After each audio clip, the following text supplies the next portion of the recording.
কালি চেপনলৈ গৈছিলোঁ জুবিন দাৰ শ্ৰদ্ধাঞ্জলি অনুষ্ঠান। তাৰপৰা এতিয়া ঘূৰি আহি থাকোঁতে খবৰ পালোঁ আমাৰ জুবিন ক্ষেত্ৰত কৰ্মৰত প্ৰশান্ত বৰদলৈ। প্ৰশান্ত গা বেয়া, হস্পিটেলত আছে। মই এতিয়া দেখা কৰিলোঁ। এতিয়া গণ্ডগোল এটা হৈ আছে বুলি শুনিলোঁ, বৰ বেয়া লাগিছে। মই বৰ দুখ পাইছোঁ আৰু লাজ পাইছোঁ। প্ৰথম কথা হ'ল, জুবিন ক্ষেত্ৰত যিকেইজন কৰ্মৰত ল'ৰা ছোৱালী মই পাইছিলোঁ, সেইদিনা বাৰ্থডে দিনা আহিছিলোঁ, তাৰ আগতেও মই দুদিন আহিছোঁ। মই দেখিছোঁ তেওঁলোকক, কিন্তু মই চা চিনাকি নাছিল। সেইদিনা ৰাতিয়ে চবকে লগ লগাই অকণমান সময় কোনে কোনে তোমালোকে কাম কৰি আছা দাদাৰ কাৰণে। তেওঁলোক আহিলে, যিজন আছিলে চবেই আহিলে। তেওঁলোকক মোৰ নম্বৰটো দিলোঁ, তোমালোকে মোক তোমালোকৰ ফোন নম্বৰবোৰ দিবা আৰু একাউণ্ট নম্বৰটো দিবা, মই কিবা এটা দিম তোমালোকক। সেইদিনা ডিক্লেয়াৰো কৰিছিলোঁ। তাৰপৰা পাছদিনা মোৰ সময় নহ'ল, মোৰ টোপনি ক্ষতি ন, তাৰ পিছদিনাই পায় মই আৰু এইবোৰ এণ্ট্ৰি কৰিব লাগে নহয়, একাউণ্ট নম্বৰবোৰ মই নেট বেংকিঙত এণ্ট্ৰি কৰি মেলি সময় লাগিছে অকণমান। ধৰক সন্ধিয়া সময়ত মই কৰিছোঁ, তাৰপিছত কোনোবাই ৰাতি 9টামানত পাইছে একাউণ্টত, কোনোবাই 10টাত পাইছে, এনেকৈ হয়তো পাইছে। কোনোবা এজনে নাই পোৱা বুলি কৈছিলে, মই পিছত আকৌ চাই দিলোঁ যে পইচাটো পালে। পইচাটো মোৰ কথা নহয়, সেইটো যেনেকৈ আমি মন্দিৰ এটালৈ গ'লে পূজাৰীজনক যে কিবা এটা অৰিহণা দি আহোঁ, এতিয়া দাদাৰ যি ক্ষেত্ৰ সেয়া মন্দিৰলৈ ৰূপান্তৰিত হৈছে। তেওঁলোকক যিসকল কৰ্মৰত আছে, মই তেখেতসকলক পূজাৰী বুলিয়ে ভাবিছোঁ, আৰু পূজাৰী হিচাপে মই দিছোঁ।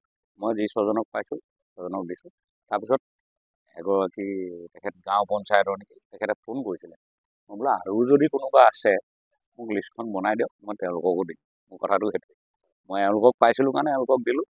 এনেকুৱা নহয় যে আৰু যদি সঁচাকৈ কোনোবাই মানে হেৰি ধৰণে কাম কৰি আছে তাত সদায় দিনে, এনেই এদিনৰ কাৰণে শ্ৰমদান কৰিবলৈ ঢেৰ মানুহ আহে, ময়ো কোনোবা এদিন আহিম চাফা কৰিবলৈ, এইটো ডাঙৰ কথা নহয়। কিন্তু নিতৌ কোনো ধৰণৰ অৰ্গেনাইজ নোহোৱাৰ পৰা দাদাৰ ওচৰত যিখিনি ল'ৰা ছোৱালী আছে, সেইখিনিৰ প্ৰতি মোৰ ভায়েক হিচাপে এটা দায়িত্ব আছে। মোৰ দায়িত্ব আছে নাই? অকল মোৰ বুলি নহয়, গোটেই অসমবাসীয়ে দায়িত্ব আছে।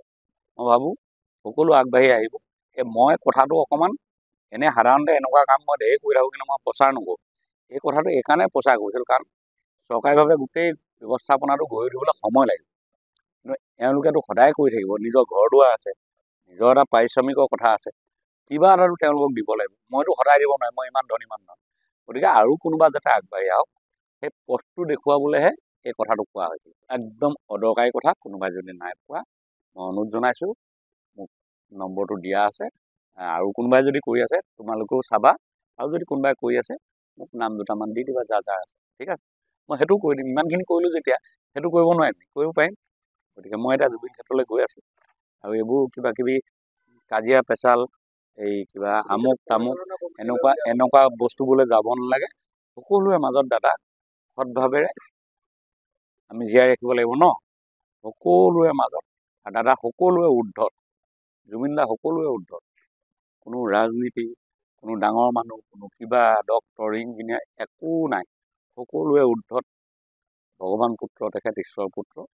গতিকে তেওঁক লৈ আৰু এইবিলাক বিতৰ্কৰ সূচনা নকৰিব। কিবা যদি কাৰোবাৰ মনত দুখ ক্ষোভো জমা হৈ আছে, তেখেতকে চিন্তি চবেই অকণমান তল হৈ দিলে হ'ল।